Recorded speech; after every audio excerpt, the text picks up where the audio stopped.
Hello students, this is Mahesh Nagar and you are watching English from home. Today I am here to bring you another summary of your third lesson. The lesson name is Deep Water, which is written by William Douglas. William Douglas was a prominent in his area.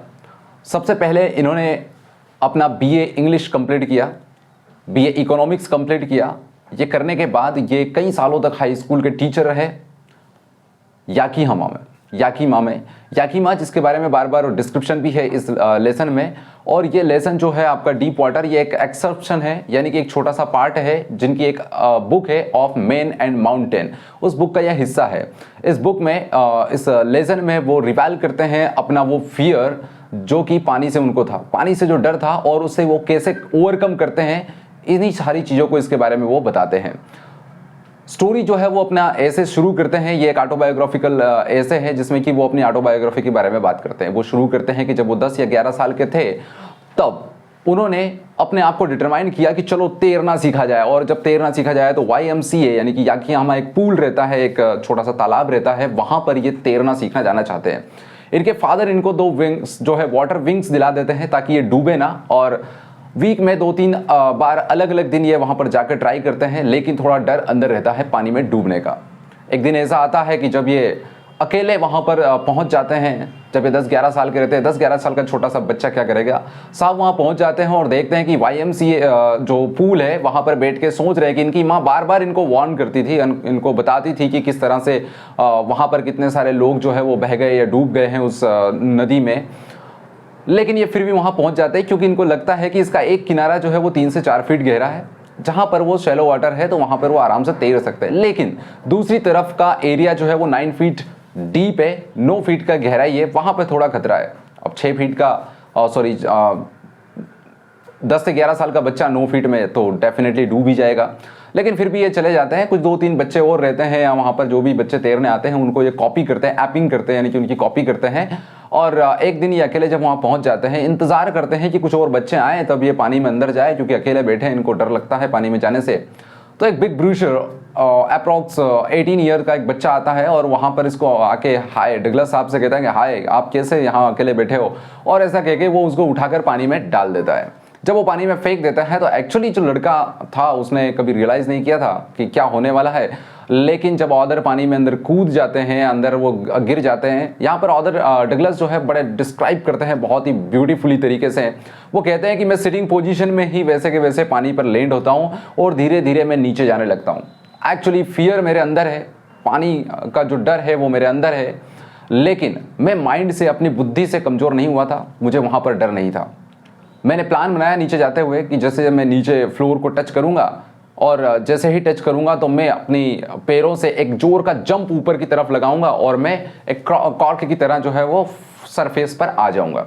लेकिन expectation के just opposite होता है, क्योंकि पानी में jump लगाने से ऐसे नहीं कि हम बिल्कुल स्पेस पे जंप लगाते हैं उस तरह से एकदम से जंप आ जाएगा क्विकली. ऐसा नहीं होता है. वो धीरे धीरे ऊपर आते हैं. उनको लगता है कि शायद मैं ऊपर आ चुका हूँ. वो अपनी आंखें खोलते तो कुछ नहीं नज़र आता है, केवल पानी और पानी ही नज़र आता है. घबरा जाते हैं, सफोकेशन होने लगता है.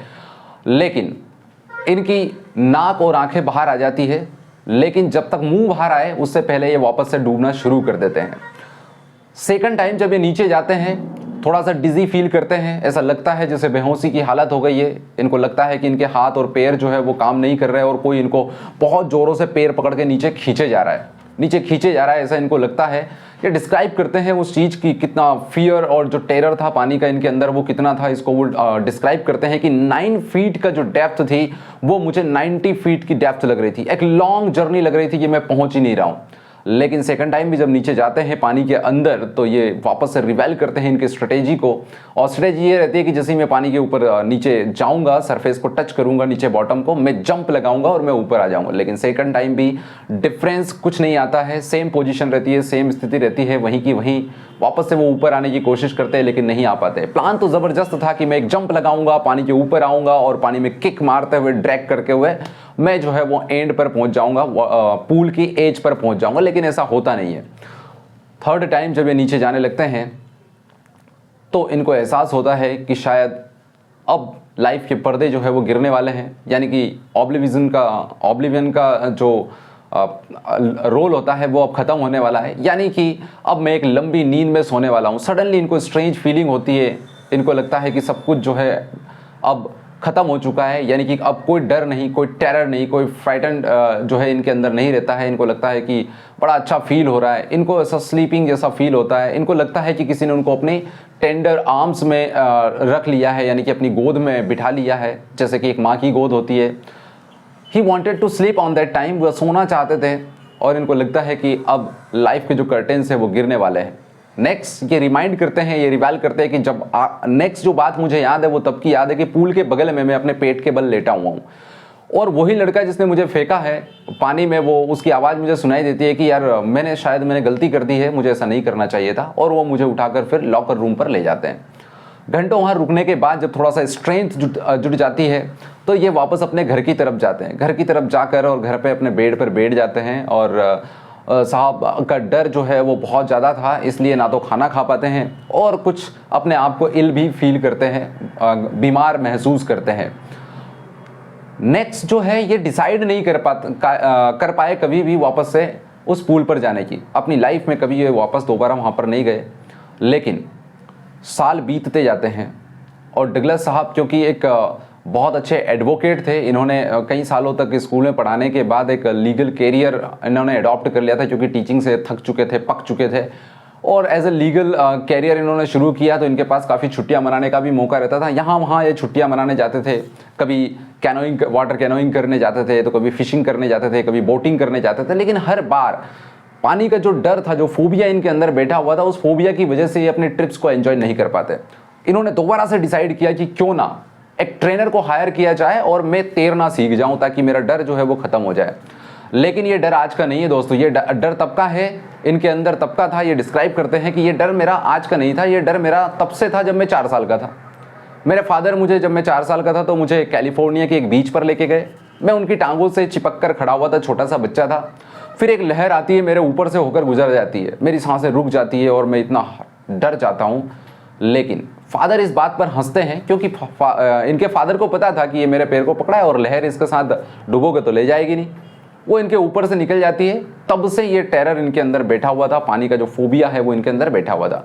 ट्रेनर को वो हायर करते हैं, एक पुली लेते हैं, उससे रस्सी बांधता है ट्रेनर और इनको तैरना सिखाता है। सबसे पहले इनको सिखाता है कि किस तरह से इनहेल और एक्सहेल किया जाता है। इनको सब सिखाता है कि पानी में अपना नीचे मुंह डालिए और पानी के अंदर आप एक्सहेल करिए, सांसें छोड़िए और पानी के ऊपर आके अपनी गर्दन को लाके और जो है वो आप सांसें लीजिए।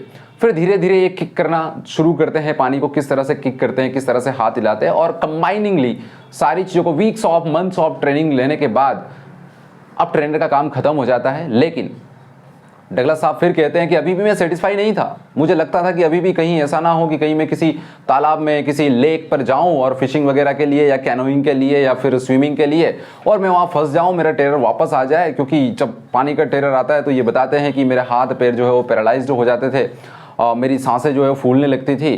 तो डेफिनेटली ये होता ही है पानी के अंदर। तो इनको उसका डर रहता था कि कहीं ऐसा ना हो जाए ताकि मैं वहाँ पर डूब कर मर जाऊँ। इन्होंने डिफरेंट टाइम पे अलग अलग जगह पर अलग अलग लेक में जाकर तैरना सीखा। इन्होंने अपने कॉन्फिडेंस को बढ़ाया, ठीक है, और ये इनके एक अच्छा स्विमर ये बने। 2 मील्स तक इन्होंने जो है वो तरह तरह की स्विमिंग करी, यानी कि सामने स्विमिंग, पीछे उल्टे तैरना, साइड स्ट्रोक और ब्रेस्ट स्ट्रोक, इस तरह से इन्होंने अलग अलग स्ट्रोक के थ्रू जो है अपनी स्विमिंग करी। एट द एंड मैं आपको इतना कहना चाहूँगा कि इस स्टोरी का एक मोरल भी है, ठीक है। यहाँ पर ऑथर हमें बताते हैं कि किस तरह से एक डर से वो ओवरकम हुए, किस तरह से वो उस डर से बाहर आए, किस तरह से उन्होंने पानी के प्रति अपना जो फोबिया था उसको किस तरह से ख़त्म किया है। That story teach us A moral, that is the specific moral. हम कह सकते हैं कि कभी भी जब हम अकेले रहें या 2 रहें, 4 रहें, उससे कोई फ़र्क नहीं पड़े, किसी भी सिचुएशन में रहें, जो डर है एक्चुअल में वो डर सिर्फ लाइफ का होता है। वो डर ही आपको रोके रखता है कुछ नया करने के लिए। एक बार अगर आप करेजियस हो गए, एक बार अगर आप डिटरमाइंड हो गए, तो डेफिनेटली आपकी लाइफ में, आपके बिजनेस में, आपकी स्टडी में जो भी फियर्स आते हैं आप उनको डेफिनेटली उनसे छुटकारा पा जाओगे और आप आगे बढ़ जाओगे। तो students wish you best of luck. अपनी लाइफ में भी आने वाले सारे ऑब्स्टिकल्स को, हर्डल्स को आप क्रॉस करिए, सारे फियर को आप डिटरमाइंड होकर, करेजियस होकर, बोल्ड होकर जो है उनका फाइट करिए और आगे बढ़ते रहिए। आज के इस वीडियो में इतना ही कहना चाहूँगा। नेक्स्ट वीडियो नेक्स्ट चैप्टर की समरी रहेगी और आप जानते ही हैं कि ये समरी कितनी इंपॉर्टेंट है। अगर आप पीजीटीज की तैयारी कर रहे हैं, इंग्लिश पीजीटी, केवीएस की तैयारी कर रहे हैं, तब भी आपके लिए इंपॉर्टेंट है। वीडियो पसंद आया है तो शेयर करिए, लाइक करिए और कमेंट करिए। अगर कोई डाउट है, कुछ नया चाहते हो, कुछ चेंज चाहते हो तो आप सजेशंस भी दे सकते हैं, because nobody is perfect in this world. Me too, a learner like you. So wish you best of luck and thanks for watching this video.